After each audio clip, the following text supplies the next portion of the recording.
Se loger à Abidjan à moindre coût devient de plus en plus difficile en cause l'accroissement rapide des populations et le manque de logements pour répondre à la demande de plus en plus forte. C'est pour trouver une solution à cette préoccupation que le gouvernement ivoirien a, en plus de la construction des logements sociaux, mis sur la table un projet de loi. Ce projet de loi, qui sera adopté bientôt à l'Assemblée nationale, fixe à 2 mois les cautions de bail. En attendant l'adoption de ce projet de loi, les propriétaires de maisons, eux, continuent de sévir.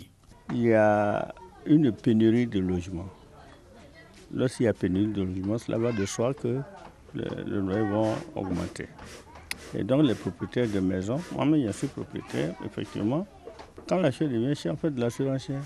Quand ça manque, bon, ben, on fait cher. Donc c'est ça. Et puis bon, on fait un peu le chantage. Ça c'est humain, c'est pas ici seulement. J'ai payé 3 mois de caution, 3 mois d'avance et puis 1 mois pour l'agence immobilière. Beaucoup de personnes sont dans ces difficultés-là parce que pouvoir trouver l'argent de la caution élevé et puis pouvoir se loger décemment, c'est pas chose facile à Abidjan. Le coût élevé des cautions et des loyers affaiblit financièrement les locataires. Après avoir fait ses dépenses pour accéder à la maison, certains locataires ne peuvent plus payer convenablement le loyer. Face à cette situation, des propriétaires se disent victimes de la mauvaise foi de leurs locataires. Il y a des locataires qui sont très mauvais, qui ne payent pas. Bon, je ne peux pas dire que j'en suis victime, mais c'est tout comme la personne a quitté ma maison, n'a pas encore remis les clés. Ça, c'est actuellement aux mains de la police. Il n'est pas rare d'assister à des conflits entre locataires et propriétaires. Des conflits qui sont portés généralement devant les juridictions compétentes. C'est bon, hein?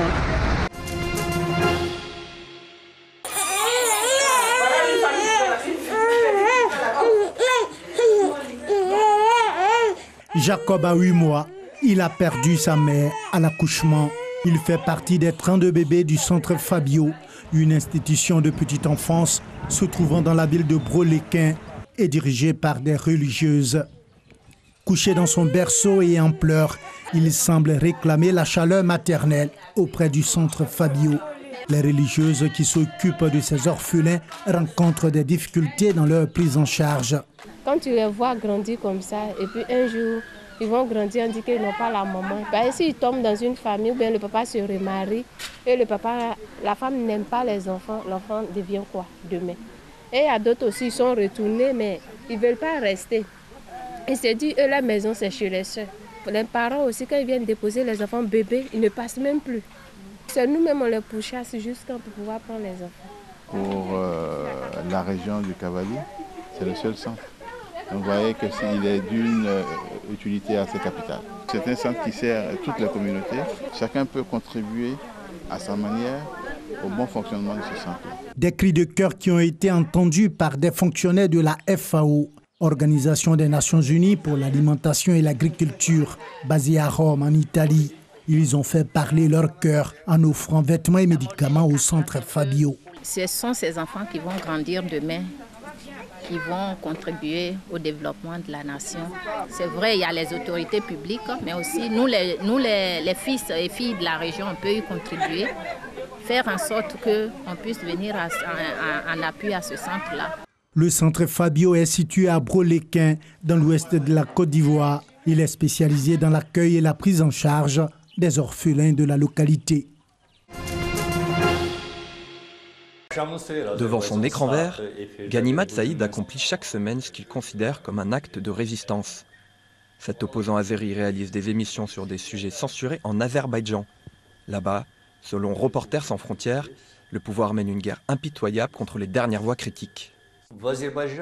En Azerbaïdjan, il ne reste aucun média indépendant. Ils ont tous disparu.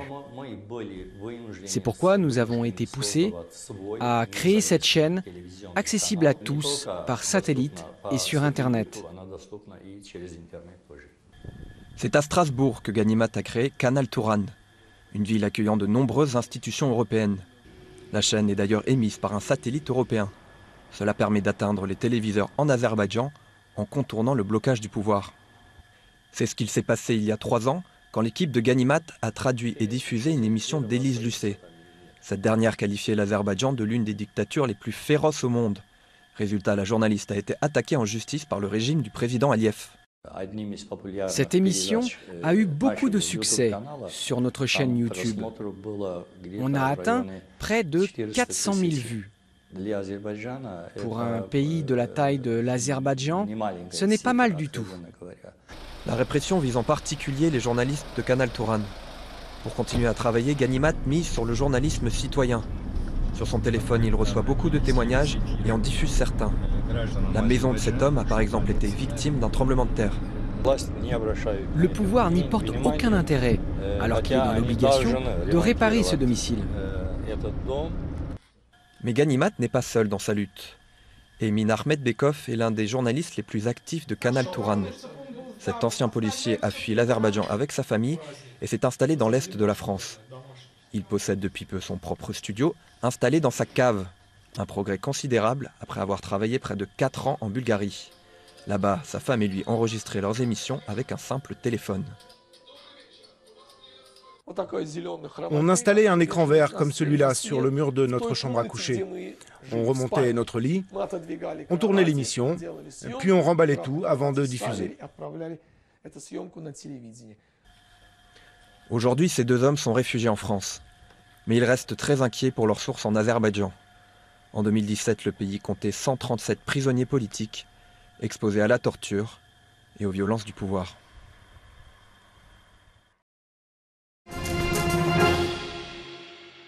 Le bilan de l'émeute qui a secoué la région du nord du Nigeria est lourd. Plus de 200 morts, plus de 1000 personnes ont été arrêtées dans la ville de Kaduna, où un couvre-feu de 24 heures sur 24 est en vigueur.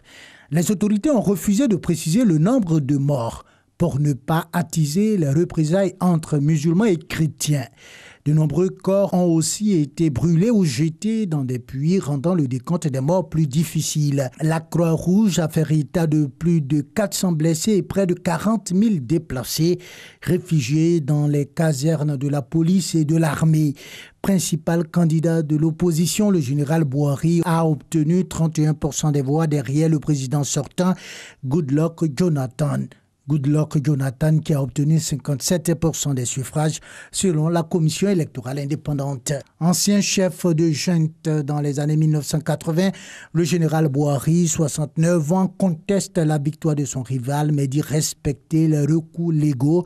Une plainte a été déposée auprès de la commission électorale et a appelé à la fin des violences. Il a noté des divergences entre les résultats informatisés et manuels, notamment dans les fiefs du Nord. Son parti a demandé que les résultats du reste des États soient vérifiés avant publication, mais l'INEC ne l'a pas fait. Ils ont continué à annoncer les résultats. Nous insistons pour que cette mesure de vérification soit menée à terme. Les émeutes ont affecté 14 des 36 États du Nigeria. Commerces, églises et maisons incendiées, des foules armées de machettes et gourdins.